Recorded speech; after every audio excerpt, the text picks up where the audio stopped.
Hi guys, I'm Nicole Sweet, and welcome to my unmade bed. So, where do I begin? Where do I begin? Alright, let's see. So, if anybody out there watched my previous video about Trisha Paytas, they know that I'm a fan. Now, I want to put something out there because she's still a cool girl to me. I still think she's really awesome, and I don't want to retract what I said about her because I do like watching her still. I'm still subscribed, probably still gonna keep watching, but she kind of put out a video about supporting Trump, and well, that's not a good thing, is it?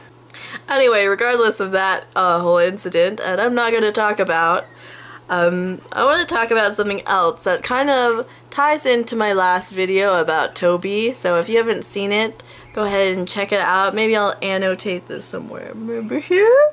Oh, maybe here? I don't know. It's going to go somewhere, hopefully.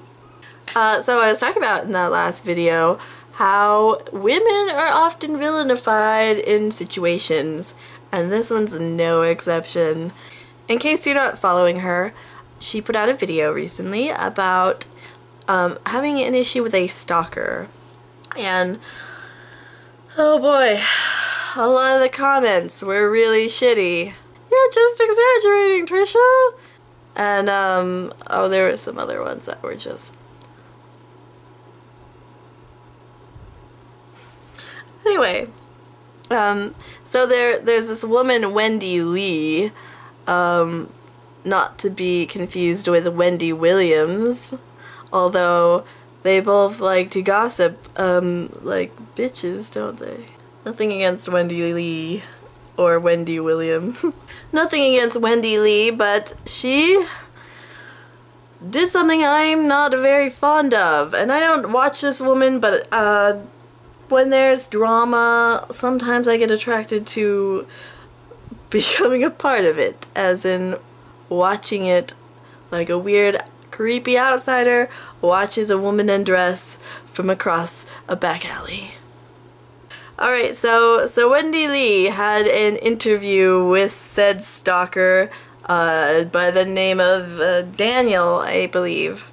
And Daniel has autism, and he makes a lot of videos pertaining to Trisha, and he sent her a lot of messages. If you follow her on Snapchat, she showed thousands upon thousands of unresponded messages from this guy, and yet people are sitting there saying how she's exaggerating.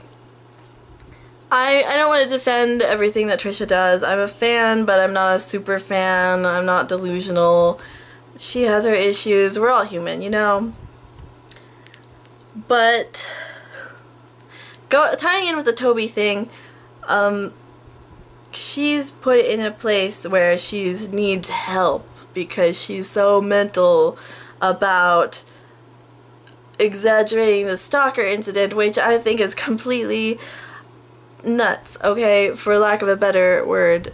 You know, there's people commenting on the Wendy Lee, on her interview, saying how he's just an innocent guy and he's so sweet and harmless, except this is not something that anyone else can decide for Trisha or any woman in a particular situation where a man, or anybody for that matter, who is dealing with a situation that is putting them into a state of fear.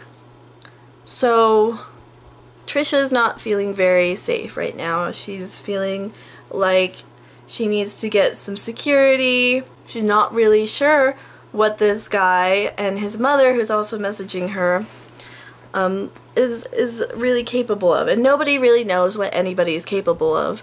You know, anybody is capable of doing anything, whether it's good or bad. So in this situation, no one has the right to tell her that she's being a drama queen about this. So Wendy Lee, if you're watching this, which I'm not sure you would at all because I'm kind of a micro channel at the moment. And for those of you who don't know what I mean, a micro channel is like a micro penis. You're not gonna feel it too much. So Wendy Lee, I think what you did was kind of shitty.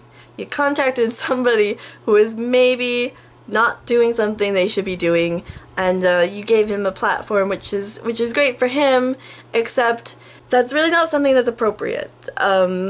Whether he's harmless or not, I think that we should all be aware that nobody is truly harmless, and everybody has the right to feel unsafe and be able to communicate how they feel unsafe, when they feel unsafe, and who they feel unsafe by.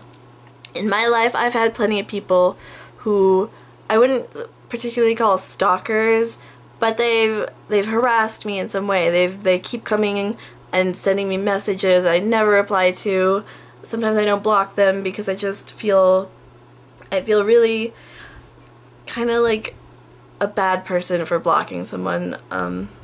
That's an entirely different thing. I have weird issues with making someone unhappy or upset. So I just like to avoid the situation rather than do something to, I don't know, to make that person angry or upset with me.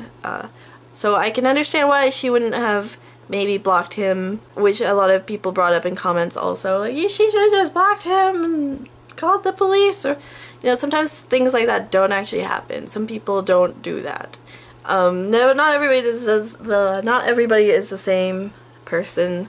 We don't all take things the same way. We don't all do things like everyone else should do, apparently. But I just wanted to defend her side by saying that it's okay to feel scared. If you're in a situation where someone is putting you in an unsafe feeling, discomfort of some sort, you have the right to talk about that and to make other people aware of it. Because the more people who are aware of it, the more safe that you actually are, because more people know what's going on, and if something should happen, it's just a good idea that people know. So I wouldn't actually call her a drama queen or exaggerating in this instance. You know, she's also had kind of a rough time. She went from the breakup with Sean. I'm sorry, my bird is wanting to inject his own thoughts on the matter. But yeah, anyway, as I was saying, I think that she just needs a little bit of a break. But you know, I still think she's a cool person. Maybe not for her views politically. That was cringeworthy for me. But you know, that's just what I wanted to say. That was my thoughts on the matter. And I didn't even change my shirt for this one.